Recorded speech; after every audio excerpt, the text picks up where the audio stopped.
Good morning, Texas. Good late morning, Texas and Louisiana.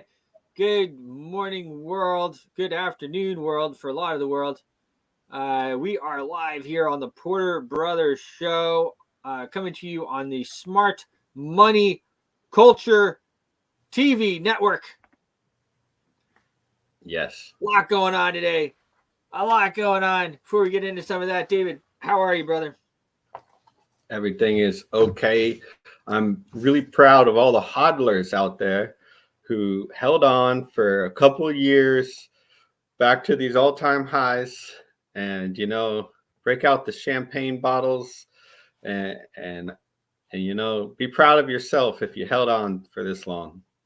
Be proud of yourself if you held on or you traded in and out effectively. I'll tell you what, they say HODL.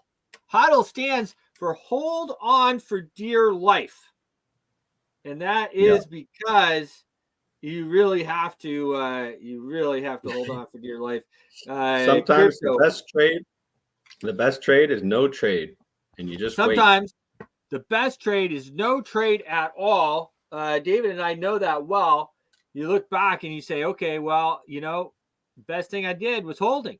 Some of the best things I did were holding in and out. Oh, I'm making a little 20% here, 80% there, even Xing 1, 2. But then you make a wrong move on one or two of them. And then, you're better off if you were doing something else. So pretty interesting. Nikki, the big story kind of, I think, of the moment here. Nikki Haley and Mitch McConnell fold. Yeah, it's a big story, but man, is it boring. Well said, brother, because it's so true. It's like news because, of course, it's just happening. But, of course, they folded. I mean, Come on. Nikki Haley couldn't rub together freaking 5 votes in her own party, even if she got down her knees for it. Or the back of a Cadillac. Back of a Cadillac. You're talking about Mitch McConnell. He's not coming in 2 years. You're saying Mitch McConnell folded. Now that has to do with he has. Well, hold on here. 146. Who's the Mitch? The Mitch that relates to Nikki? Cocaine Not Mitch. In that way.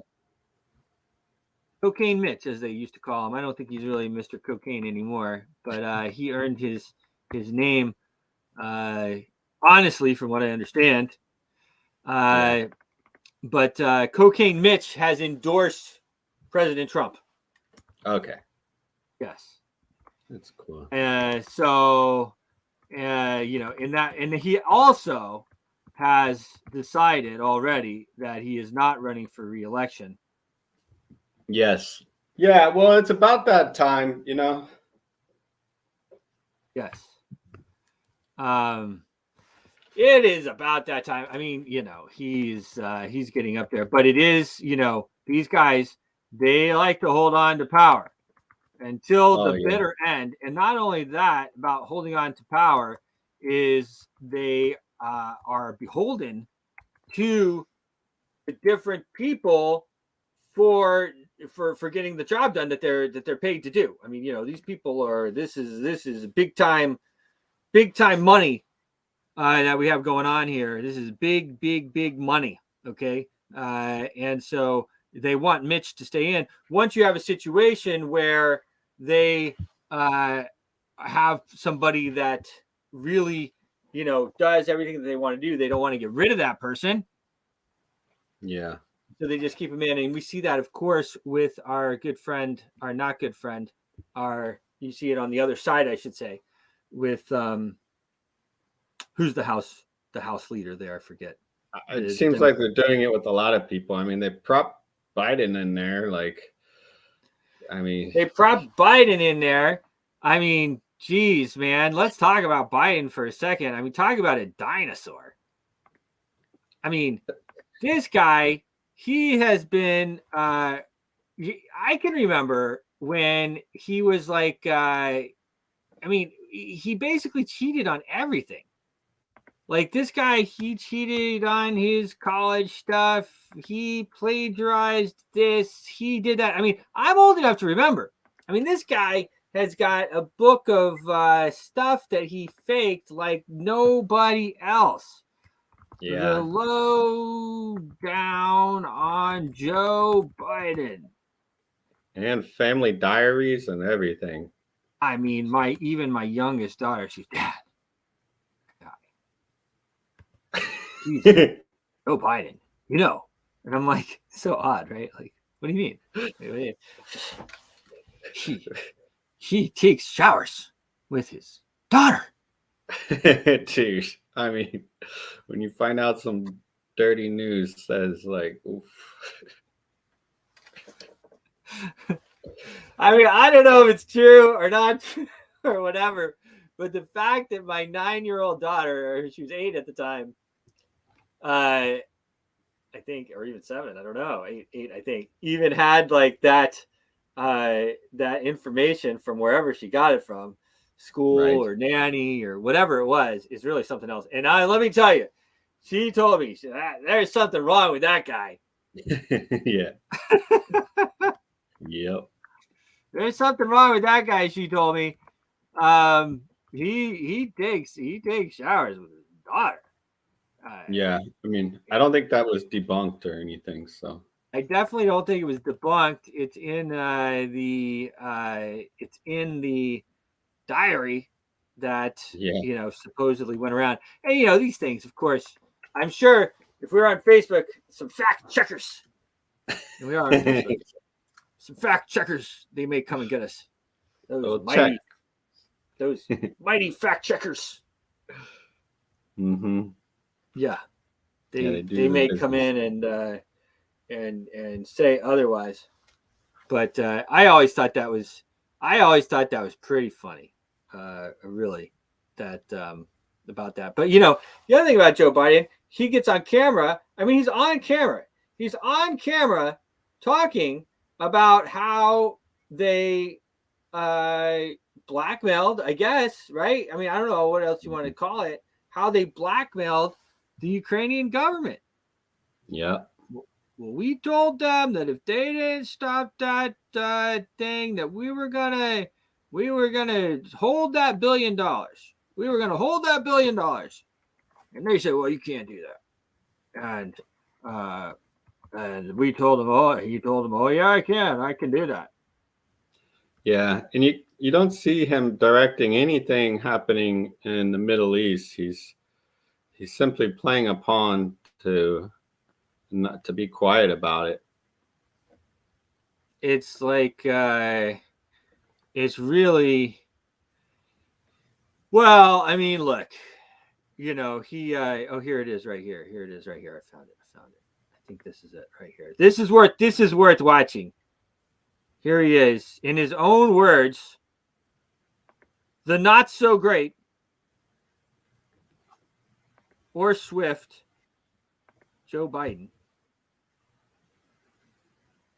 No, I am not the pen pal, but the phone pal of Poroshenko and Arseniy Yatsenyuk and now the speaker. I literally, without exaggeration, the last 4 years, I'm on the phone 2 to 3 hours a week with those folks.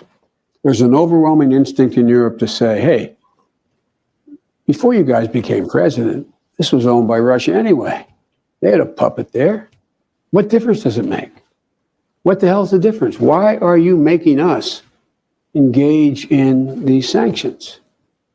You remember last year I was authorized to say we do the second tranche of $1 billion, and he didn't fire his chief prosecutor. And because I have the confidence of the president, I was there. And I said, I'm not signing it. Until you fire him, we're not signing, man. Get it straight. We're not doing it. Till you form a new government and you actually bring in someone who will move on this, we're not playing. Not because we're trying to play hardball, because we know if they give an excuse to the EU, there are at least 5 countries right now that want to say, whoa, we want out. At least 5 right now. And so what we put together, we're putting together now, is a basic detailed roadmap of who goes first and who goes second. And there's two pieces of this, folks.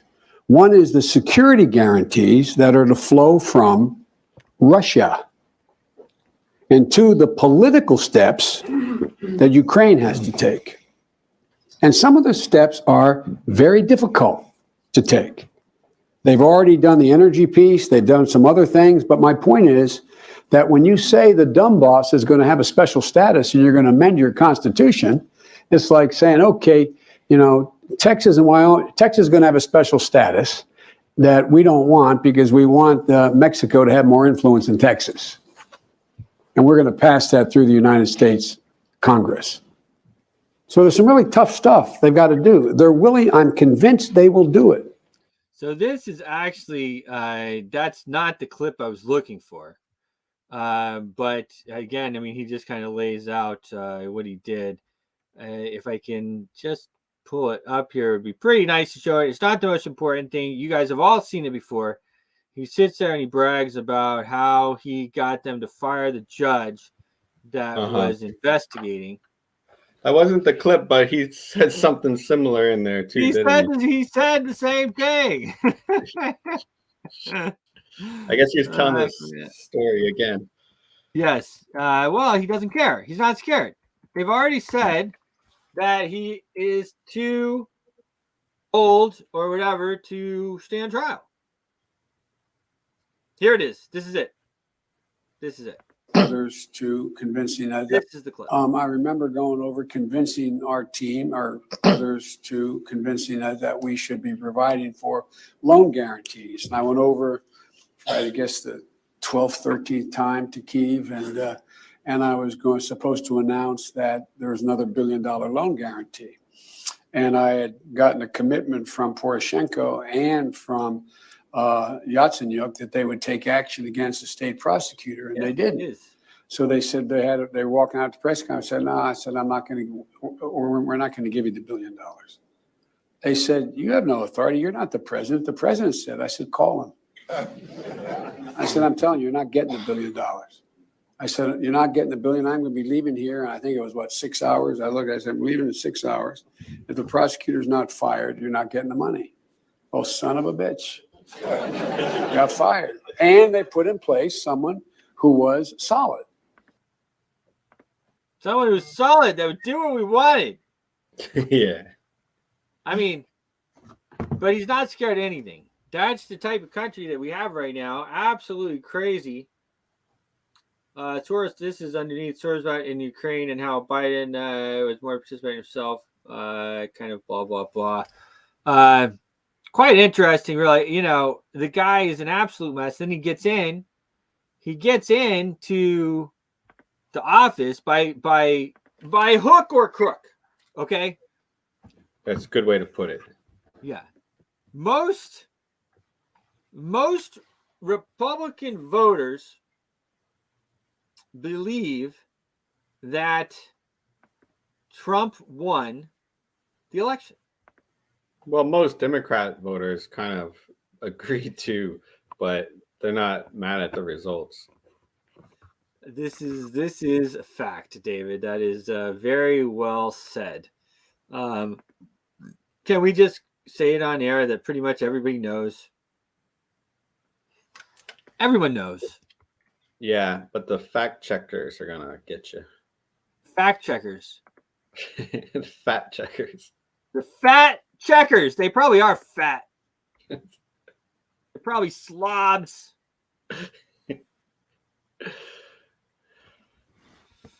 I'm just going to put that in. Most, I'm going to say, Republican voters believe that President Trump won in 2020 and should be the president right now. Should be in the White House right now. 80 million votes.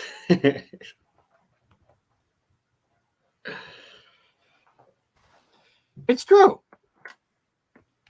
Most Republican voters, and This is, they were crying about this on all of the different news. How can he have this twisted view of reality? Well, we can fact check him. We can fact check him, they said. Uh-huh. I was here. You were here. I was here. Uh-huh. They brought in the military. The military stayed here for like 6 months. I was here. I'm here. Oh, yeah. The military stayed here for like 6 months. Mm-hmm. Yes. Yeah. And they built a wall. And they built the wall. Imagine that. Yeah. And then they brought in another 10 to 20 million people, depending on what figure you look at, illegally into the country, put them on the welfare state that you don't even have access to as a working class American or as a upper class American. You don't have access to it. Working class and upper class Americans do not have access to the welfare system. The welfare system is not even the word I'm looking for. The welfare state, I guess. It's not welfare, though. It's not the word I want. But these people that are coming in illegally are completely taken care of by the state. You don't know if that money coming out of your paycheck every week for Social Security is going to do anything for you by the time you hit 66, or maybe they'll even raise the age by then. You don't know. It's a big scam. Social Security is something like $116 trillion behind. So you don't know if you're going to get anything. Your health insurance is probably $2,000 a month. That's what it costs most of us. Yeah, that's insane. Yeah, $2,000 a month for a family of 4. No free governmental services for you that are doing hard work for yourself. All the work, everything, the whole bit. You get nada, as they would say in Mexico. It's pretty interesting. I'm going to talk about it in a minute. The Mexican, they're having something going on over there. They just tore down the palace doors in Mexico. We're going to talk about that in a minute because I want to go on this for a minute. I want to go on this for a little bit longer because the illegals, and I shouldn't call them illegals, I should call them something else. The migrants who have entered illegally. See that? I can be trained. You want to keep me on TV? You want to let me be on TV? I'll be trained. This is just for entertainment purposes. Okay, folks? The migrants coming from developing countries. Migrants searching for a better life. Look, the truth is, a lot of them are searching for a better life. If not all of them. Wait, I want a better life. They come here. They get on the government payroll. Like, guys, it's like ridiculous. And they get dental. Nobody talks about it. But these people get dental insurance too. So never mind your $2,400 or $2,000, let's just say, or $3,000. It's probably, I think it's actually more like $2,400 to $3,500 is kind of the average for health insurance. So never mind the mortgage that you're paying for your health insurance that they get free, but they're also getting dental. And dental, you may have a rider on your program, or you may just be like, you know what? I could cut a better deal just by going in there and talking to my dentist. Most of us know our dentist. But either way, you're probably paying in dental, whether you're paying some rider or on it, or you're just paying as you go. You're probably paying another, I would say at least $1,000, but I think probably $2,000 to $5,000 per year for your dental to get it free. Housing. Yeah, they get the housing too. Housing. Free internet. They got to have phones. How are they going to operate in the society without a phone? So they give them the Visa card. Here you go. It's a big time scam, guys. This is a big time scam and you're paying for it. That's where people start to lose a little bit of what's going on here. You don't realize that you're paying for it, but you are paying for it. Whether they take it in your... It would probably only cost a fraction of the price to pay for them to live in another city within the country that they're coming from. Well, that's the other thing. Who get everything for free, paid by you and me. Well, that's the other part of it, is we're talking like they're living in hotels. They're living in hotels and they're catering the food to these people.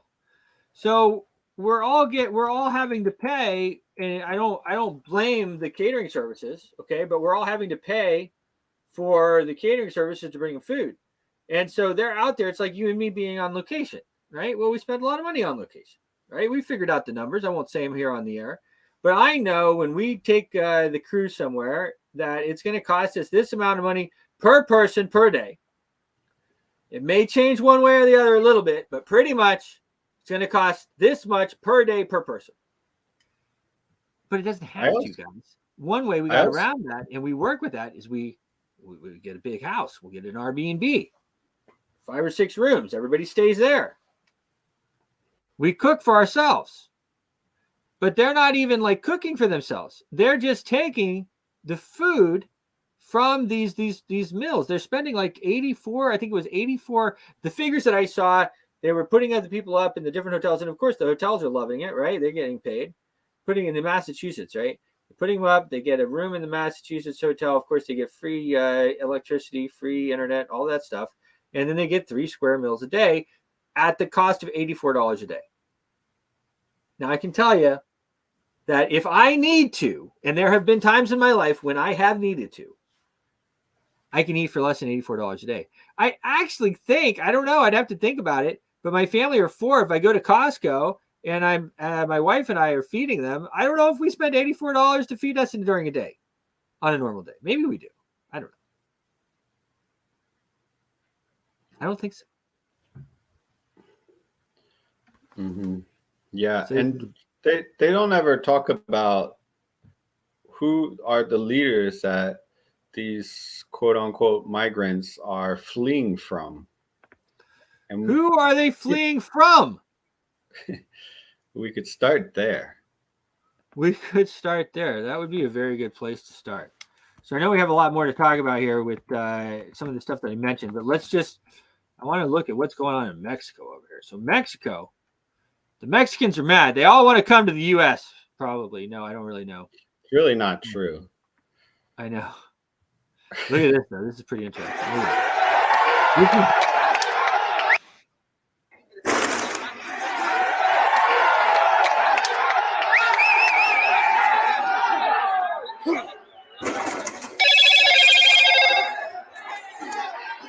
What are they breaking into? Well, they're breaking into the presidential palace. Oh. Looks like the CIA, though, doesn't it? Yeah, we're pretty used to seeing that. Oh, everybody's rebelling against the government. Probably the Mexicans did something that the CIA didn't like. I'm just putting this out here. The Mexican, what did I call it? It wasn't the Royal House. It was like the White House or what did I call it? Let's see what that Palace. The Palace. Presidential Palace. Presidential Palace. Protesters, it says, quote unquote. Protesters is always such a funny thing, right? CIA. Mexican protesters, I'll say. Mexican protesters, in parentheses, the CIA, question mark. Break down the presidential palace doors.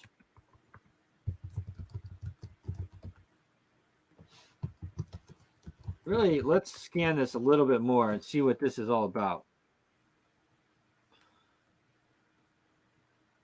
Because this looks like some good old CIA stuff to me. Yeah. What we have going on here. It's pretty much the same video. Break the door down with the truck. The U.S. State Department is orchestrating a color revolution. Who's this person? Am I following them? I am now.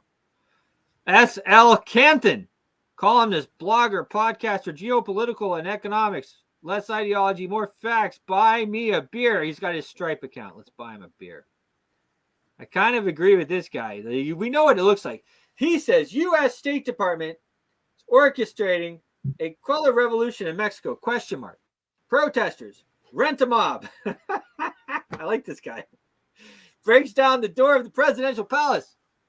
Mexican president AMLO has been targeted by the U.S. for a couple of years now. Maybe him wanting to join BRICS was the last straw. I can tell you what the last straw is, but I have to be careful about saying it on TV. They called out who exactly our deep state was and who was the cabal that was running our government. I call it the central banking cabal, and you can look at the people behind it, put together what they called out. I'm not going to say it on the air right now, but they called it out. It really is their style to break a door down like that as well. I feel like they, you have the crowd there. They're not gonna right, cause the crowd's the just there, violence. right? They're not gonna cause the violence, but then you have this group that's like, all right, let's start the violence, and it ends up being them. Yeah, there just happens to be a new truck there. Yeah, barrels through. What does this guy say? This guy says Americans are so broke. This is before the thing came down.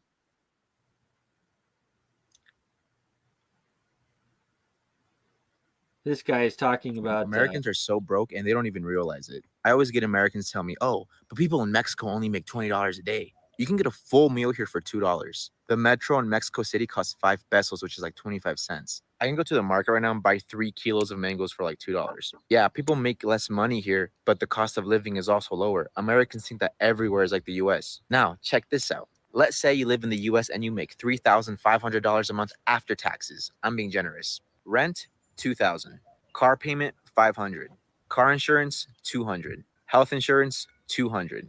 Phone bill, $100. Wi-Fi bill, $50. Light bill, $150. Water bill, $100. What's the point of making? Oh, yeah. Realize it. I always get Americans tell me, this oh, is what people in exactly what I Mexico was only make saying $20. earlier. Not. And I know, but let's check. And that cares if you make $4,000 money if you don't get to keep any. Light bill, $150. Water bill, $100. What's the point of making more money if you don't get to keep any of it? Who cares if you make $4,000 a month if you don't get to keep any of it? 60% of Americans live paycheck to paycheck, and that includes half of 6-figure earners. 80% of you guys are in debt and don't own anything, and half of you guys don't even have $500 in your savings account. But let's call other countries poor and let's call other people poor. Living paycheck to paycheck your whole life and being in debt your whole life should be considered poverty, but it's not. And I know this is going to hurt a lot of Americans, but it's the truth. The US system wants you to spend every waking moment of your life working and paying into a system that will never benefit you. Slaving away your whole life just to be retired for a measly 10 years. At least here in Mexico, we own our things. We own our houses. We own our cars. We're not in debt. But anyways, that's a story for another day. Let me know what you guys think. He doesn't sound like a Mexican. Well, he's right. I mean, guys, he's Absolutely. right. And this is what we've talked about multiple times. You also, not only do you think that you're not poor when you're really, really poor, you're poor here. Living paycheck to paycheck. Mm-hmm. Complaining. I went to Walmart the other day to get some eggs. I don't go to Walmart that often, but I went to Walmart, and the eggs were $8.96 for the longest time to get 60. I buy them in bulk. And the price jumped up to $13.96. That's like over 0.25% increase, or it's a quarter. I mean, like, you guys you're getting like, I mean, it's unbelievable what they're doing. It's unbelievable. Meanwhile, and the other part of it is, the other part about that our friend here doesn't really talk about, but I'll say it, is that they're more free than you. You think you're free. You think that you're free, but you're not. You actually live in a complete police state. And Yeah. It you makes can you be wonder about that AI's response about Nazi Germany versus America, which country is better to live in. well, it did, right? I didn't say it because I knew nobody wanted to hear it. But Yeah. you're absolutely correct. It probably, guys, it very well, and this, what David's talking about is the AI response to whether it was better to live in Nazi Germany or live in the US. And the AI response said it was better to live in Nazi Germany. And everybody get upset. But it might have been better to live in Nazi Germany. What people don't want to talk about with Nazi Germany is they kicked out the central bank, the same central banking cartel that owns us right now, that owns our country and most countries of the world. They kicked out the central banking cartel, and they flourished. Their economy. The economy exploded. But I don't want to go down this road right now. Yeah. But it's a very good point. But the U.S. isn't a police state. It is. We are a police state. You think that you are free in the USA, but you are living in a police state worse than everywhere except China.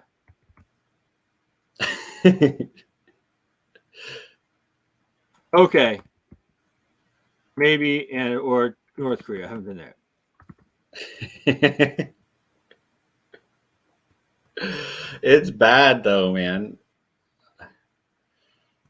But guys, it's bad. Wake up. I don't usually put it like that, but that's the truth, guys. You can go to our hideout in Portugal. Maybe we can have you over there one day. And you're free. You're free. And those people don't work all the time. You might even say they're lazy. But what is the point of working all the time if all you're doing is just paying for these endless wars? You're paying your bills, you're trying to get ahead, but all you're doing is paying for these endless wars that are making all these people, the central banks especially, the central bankers and these other people, very, very wealthy. What is the point of working your whole life for 10 years of retirement?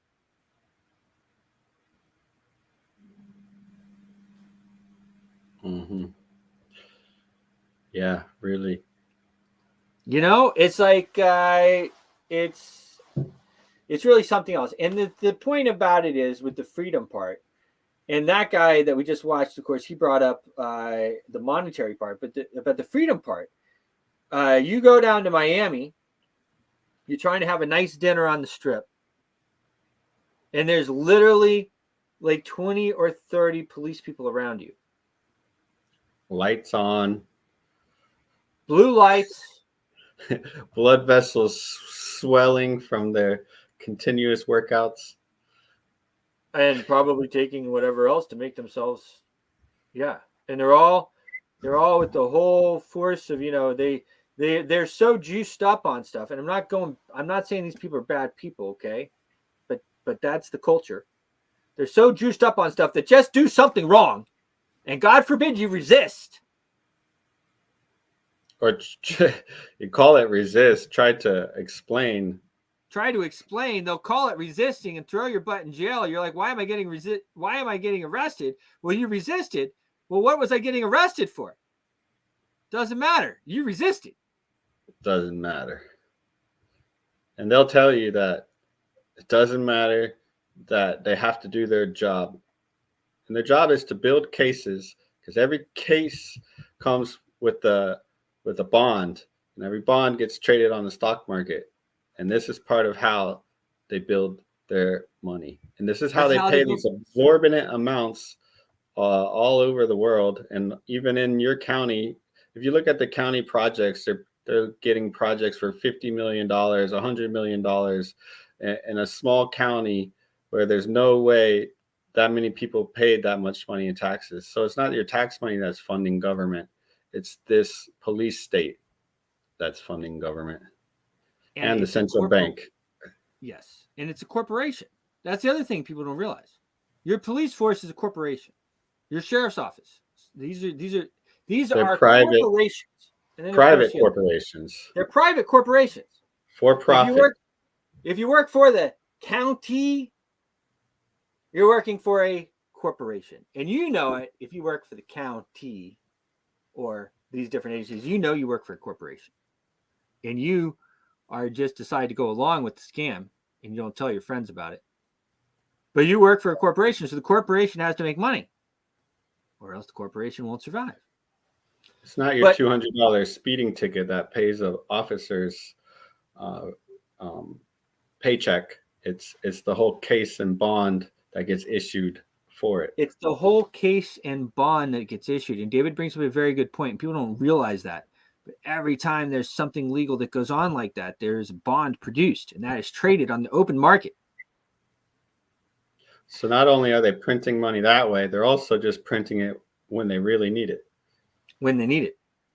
Now, going back to the freedom thing, you can go over to the Caribbean, or you can go even in Europe, okay? Because the thing about Europe is even like you think, oh, Germany's the police state and blah, blah, blah. But guys, Germany, I would say, has more of a police force. And I would say, okay, Russia, Germany, these places, they have more of a police force. And it's more. But even in Russia, I can tell you guys, at least they don't flash the blue lights in front of you. You might have a nice Mercedes parked up there. Don't do anything wrong. Okay. The Mercedes might come over and give you a visit. But at least they're not flashing blue lights at you. Mm-hmm. I mean, you're supposed to relax with your kids on the strip and have a nice dinner. And you literally have like 8 police cars within eyesight with their lights on. You have people going by, not to mention the marijuana smell from everywhere. And I'm as easy as the next guy, but I don't think that, I don't believe that as a state, we should be endorsing these types of things. I don't think it helps to have a stoned populace. I think it's nice to relax and have some wine or smoke if that's your thing. I get it, but I don't think we should be endorsing it, which is kind of what's going on. And as well, it's something that, you know, for the youth, that smell is like so strong. There's no hiding it. I would say that as a culture difference, they'll partake in Europe, but for the most part, they will kind of recommend their friends, hey, don't do that here, like go down the road, or the little things like don't leave your trash outside the bin, put it in the proper bin, and don't break like this place that makes your neighborhood operate more friendly. And they do kind of keep each other in check a little bit more. They kind of police each other a bit more, and we should get there too and govern ourselves quite a bit more. For the most part, anywhere else in the world does not have the police force. We have multiple agencies. We have so many police agencies, it's absolutely out of control. And now we're arming the IRS as well. They're armed. Why in the world do we need another police force? It's unbelievable to me. So you can go and live in some other place, and they have laws on the books that maybe seem like worse than here. But the fact is that you live way freer because they're not taking so much of your money that they have the money to enforce this stuff. We live in a police state, and it is one of the worst police states in the history of the world. And I know every once in a while I have somebody that comes up and they challenge that, and I welcome that. If you want to challenge it, I'd love to talk to you about it. because it's absolutely correct. It's absolutely correct. So the Houthis have smashed another ship. Man, they're on a roll. This is not good. The Houthis, now Visegrad 24, that's a CIA front, just so everybody knows. I should say, it appears to me to be a CIA front. So that's the first one on there. I'm just putting out a post here because we're going to talk about it for a minute. The Houthis have sunk another ship. The Houthis have sunk another ship, and Iran seizes you $50 million. 50 million, which seems like chump change these days, in U.S. oil.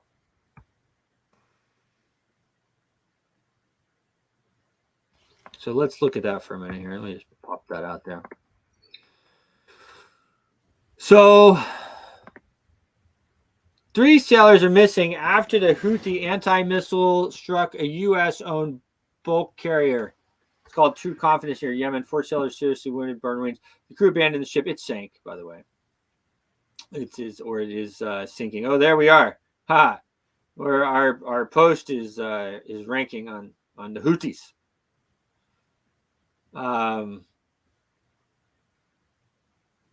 So it was U.S.-owned ship. Now, as well, the Iranians have Iran oil. Now, my initial report this morning was a little off, but Iran seizes a U.S. tanker. They already seized this tanker. This was the tanker that they seized a couple of months ago, or maybe a month ago, and now they are officially taking the oil. So I can just be the reporter on this part of it. So they seized this. This is actually now this funny story behind this. Okay, so the U.S. seized this tanker a couple of years ago. Said it was sanctions. Okay, so Iran went to their court and they got approval to seize the tanker back. So it's a different name at this point, but they seized that tanker back about 2 months ago, and now their court has approved for them to seize the oil. So now they are taking the $50 million in oil off of this ship. Wow.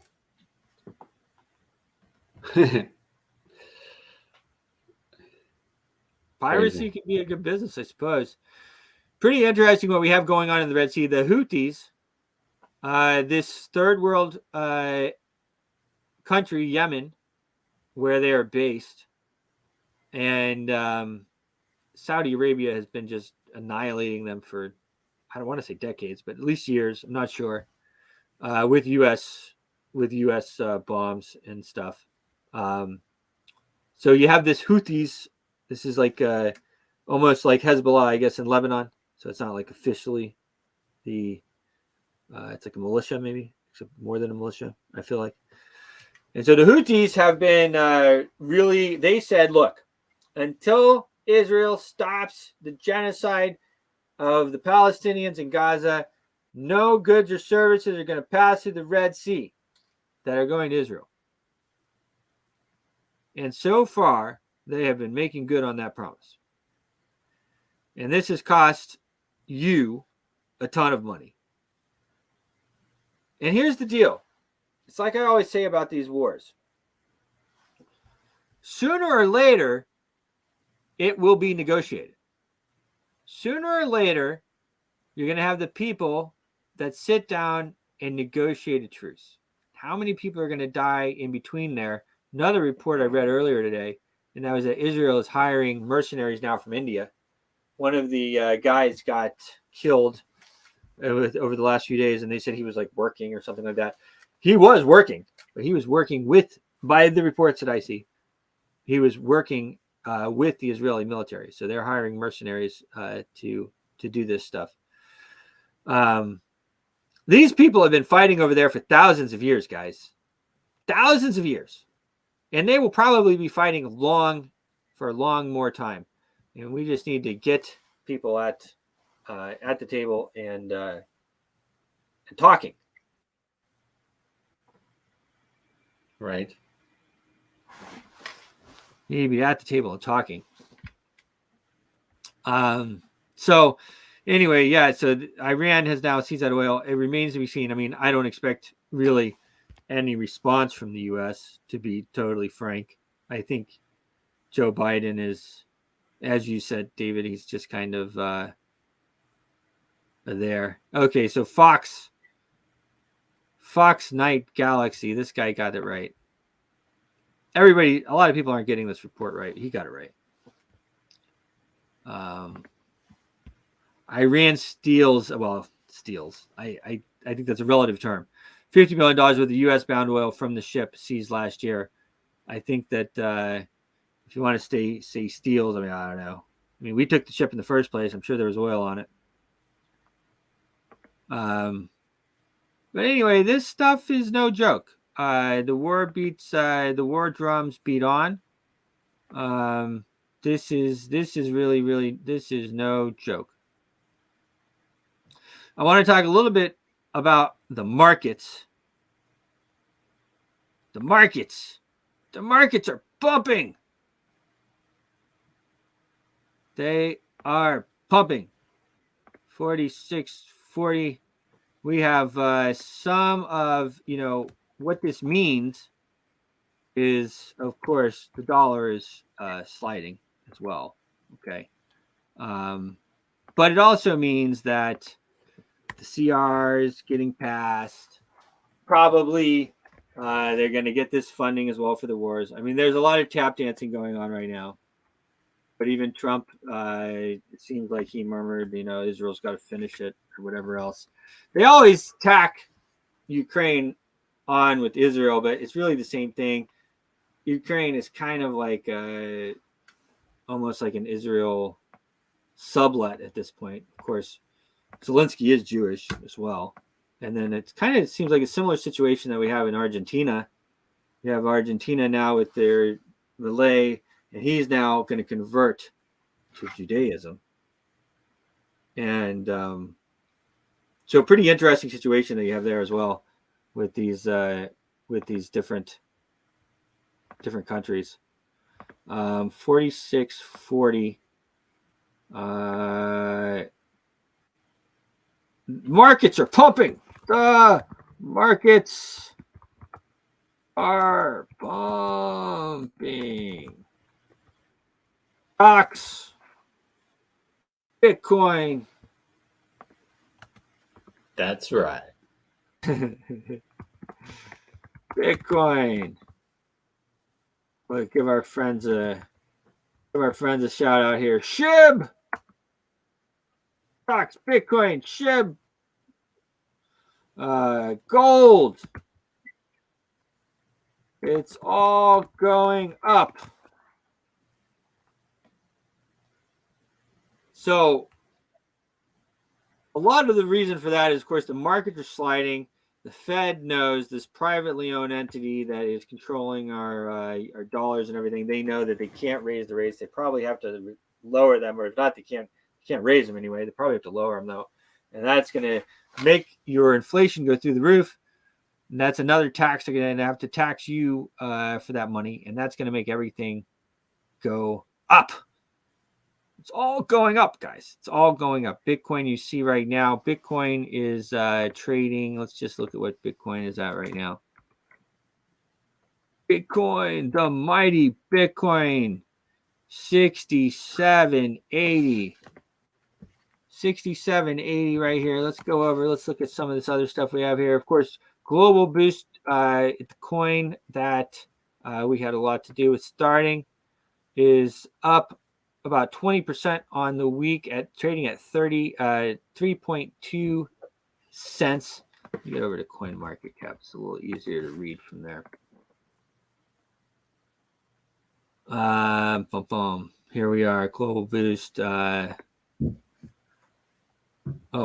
actually, I just wanted to go to the week right here. So if you look at this, and the Dow is up and everything too, but if you go on the 7-day, up 16%. I'm going to go back to there, but let's look at the Dow. The Dow is up 173 points, or about half of a percentage point, but that's a decent amount for the Dow. The NASDAQ up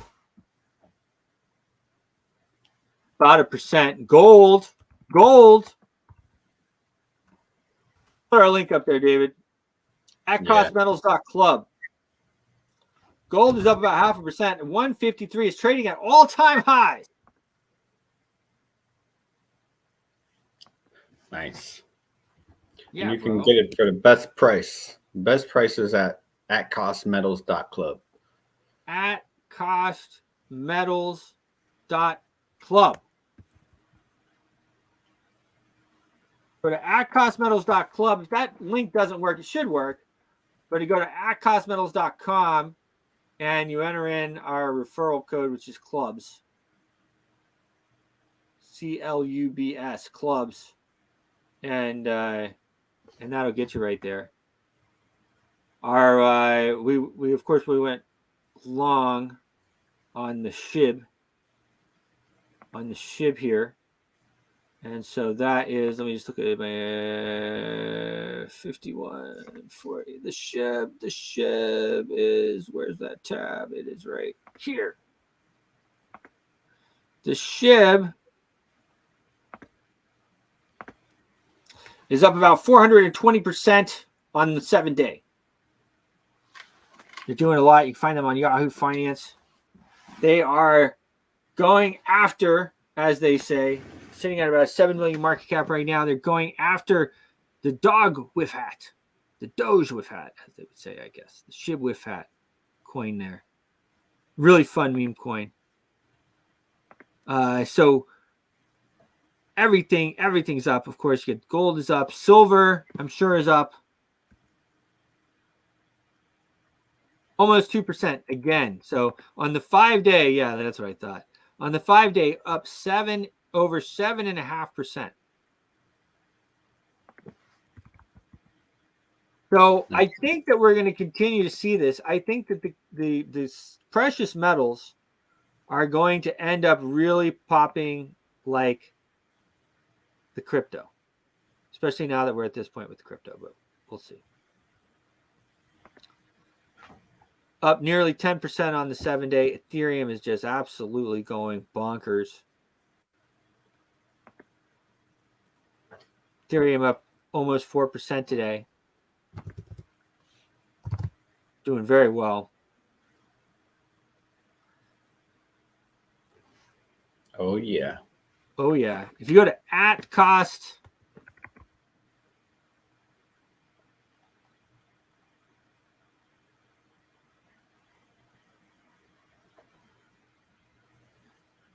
@cost metals I just put in the .club and it's having a hard time resolving it. I used HTTPS, so I'm not sure if that's why.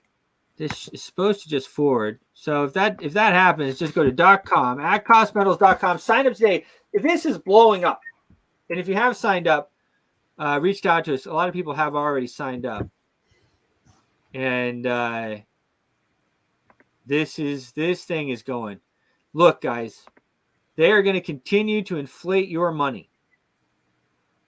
They have no choice but to continue to inflate the money, to continue to print money. They are drunk on printing money. They don't know how to produce anything. And when I say they, I'm talking about Washington and the governments of the world. They don't know how to build anything. They don't know how to produce anything. They don't know how to actually make things. All they know how to do is print money. And so they're going to continue doing it.